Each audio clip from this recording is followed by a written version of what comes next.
দর্শক, ব্যবসায়ী নাসির উদ্দিনের দায়ের করা মামলায় আদালতে আত্মসমর্পণ করে জামিন পেয়েছেন চিত্রনায়িকা পরীমনি। কিছুক্ষণ আগে তাকে কিন্তু জামিন দেয়া হয়েছে 1000 টাকা মুচলেকার বিনিময়ে। তিনি কিন্তু অবশেষে জামিন পেয়েছেন। তিনি কিন্তু আজকে 9টার পরে কিন্তু এই চিফ জুডিশিয়াল ম্যাজিস্ট্রেট যে কোর্ট রয়েছে সেখানে কিন্তু আসেন এবং তার যে আইনজীবী রয়েছেন তার আইনজীবীরা আসলে তাকে আত্মসমর্পণ হিসেবে কিন্তু তার জামিনের আবেদন করে। সেই আবেদন শেষে আসলে তার জামিন মঞ্জুর করা হয়েছে। এই বিষয় কিন্তু আমরা দেখেছি এবং কিছুক্ষণ আগে কিন্তু দেখেছি যে পরীমনি আসলে যে জামিন পাওয়ার পরে কিন্তু তিনি এখান থেকে বের হয়ে গেছেন এবং তার যে আইনজীবীরা ছিলেন তারা কিন্তু কথা বলেছেন।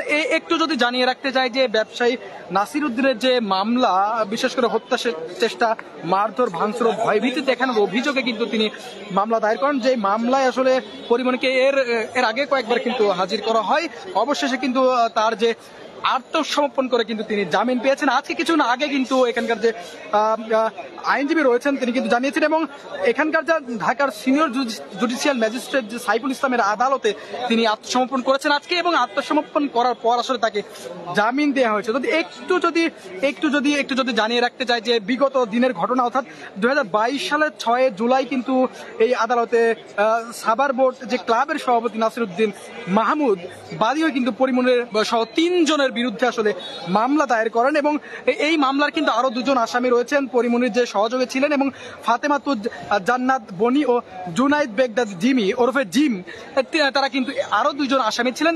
এই 3 জনের কিন্তু মূলত আসামি করা হয় এবং পরীমনিকে কিন্তু মেইন আসামি করা হয়। সেই পরীমনি কিন্তু মেইন আসামি থাকার পর আসলে আজকে কিন্তু তার যে জামিন, সেই জামিন কিন্তু মঞ্জুর করেছেন আদালত এবং তাকে জামিন দেওয়া হয়েছে।